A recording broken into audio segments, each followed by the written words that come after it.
perkembangan industri media saat ini menuntut institusi pendidikan untuk terus beradaptasi. Mahasiswa tidak cukup hanya dibekali teori di ruang kelas, tetapi juga memerlukan wawasan praktis langsung dari para profesional.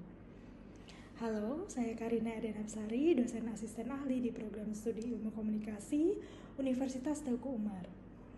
Pada video ini saya akan memaparkan pelaksanaan kegiatan habituasi aktualisasi saya yang berjudul Inisiasi Kerjasama Strategis Program Studi Ilmu Komunikasi Universitas Teuku Umar dengan BBC News Indonesia. Tujuan utama dari kegiatan ini adalah menjembatani kesenjangan antara kurikulum akademik dengan standar industri media skala nasional.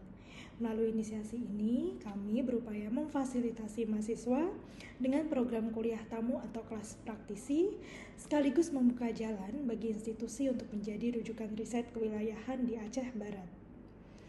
Pelaksanaan aktualisasi ini terbagi ke dalam beberapa tahapan teknis. Tahap pertama dimulai dengan perumusan kerangka acuan kerja atau term of reference, serta penyusunan dokumen penawaran visual berupa pitch deck. Dalam menyusun instrumen ini, saya menerapkan nilai dasar kompeten dengan meriset data fasilitas laboratorium dan kurikulum secara mendalam, agar dokumen yang dihasilkan memiliki kualitas standar akademik yang baik. Seluruh data tersebut saya kelola secara transparan dan bertanggung jawab sebagai wujud implementasi nilai akuntabel. Menyadari pentingnya komunikasi visual yang efektif di era digital, saya mentransformasikan draft text yang kaku menjadi pitch deck dan flyer yang komunikatif. Langkah ini merupakan bentuk nyata dari profil Smart ASN di mana seorang aparatur dituntut memiliki kecakapan digital untuk mendukung efisiensi birokrasi. Kemampuan untuk berinovasi menggunakan perangkat teknologi ini juga sejalan dengan nilai adaptif. Tahap krusial berikutnya adalah penyelenggaraan pertemuan penjajakan dengan salah satu jurnalis dan perwakilan dari BBC News Indonesia. Proses menjalin komunikasi dengan pihak eksternal ini secara langsung mencerminkan nilai kolaboratif. Saya berupaya membangun sinergi yang setara, mendengarkan ekspektasi mitra, dan mencari titik temu yang menguntungkan kedua belah pihak. Selama proses komunikasi dan koordinasi tersebut, saya memastikan untuk selalu menjaga etika profesionalisme dan nama baik Universitas Teuku Umar, yang merupakan esensi dari nilai loyal.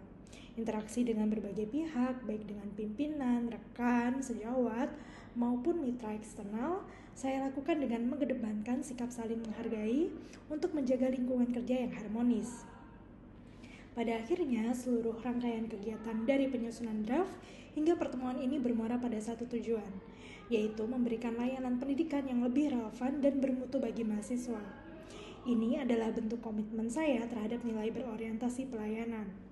Keseluruhan proses ini juga saya dokumentasikan secara tertib sesuai dengan asas manajemen ASN yang menuntut akuntabilitas kinerja seorang abdi negara. Tentu saja, realisasi program kerja ini tidak sepenuhnya berjalan tanpa kendala.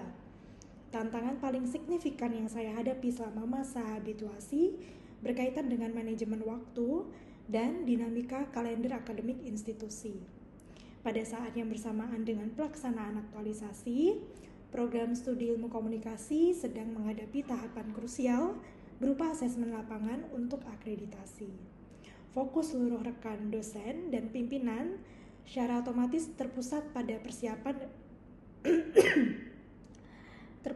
persiapan dan pelaksanaan audit mutu tersebut.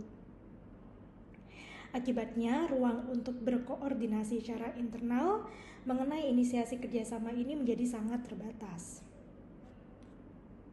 Setelah proses akreditasi yang panjang dan menyita energi selesai, terdapat fase jeda yang dibutuhkan oleh tim program studi untuk pemulihan ritme kerja. Di tengah situasi tersebut, kondisi kesehatan saya menurun. Saya jatuh sakit dan membutuhkan proses penyembuhan yang cukup lama, yang secara langsung menunda beberapa lini masa pengerjaan dokumen. Dan lebih dari itu, sebagai seorang tenaga pendidik, saya juga harus menjaga keseimbangan waktu antara penyelesaian tugas latsar dengan pemenuhan kewajiban tridharma perguruan tinggi lainnya, seperti jadwal mengajar rutin, termasuk juga kegiatan penelitian. Kemudian menghadapi situasi kompleks ini, saya dituntut untuk menetapkan prioritas memanfaatkan metode komunikasi asinkron dengan pimpinan serta menyesuaikan kembali jadwal pertemuan dengan pihak mitra agar seluruh target tetap dapat terrealisasi. Secara keseluruhan, masa habituasi ini memberikan pembelajaran empiris yang sangat berharga. Pengalaman ini bukan sekedar pemenuhan kewajiban administratif, pelatihan, melainkan ruang simulasi nyata tentang bagaimana seorang ASN itu harus menavigasi ide di tengah birokrasi dan tantangan operasional harian. Saya menyadari bahwa sebuah gagasan baru seperti inisiasi kerjasama membutuhkan lebih dari sekedar dokumen yang rapi. Tentu memerlukan ketahanan mental, kemampuan negosiasi, dan juga fleksibilitas. Harapan saya, kerangka kerja yang telah dirintis selama masa habituasi ini tidak berhenti sebagai dokumen. Semoga langkah awal inisiasi dengan BBC News Indonesia dapat dikembangkan menjadi kemitraan strategis jangka panjang yang pada gilirannya akan memberikan dampak positif yang terukur bagi kompetensi mahasiswa dan kemajuan Universitas Teuku Umar. Terima kasih.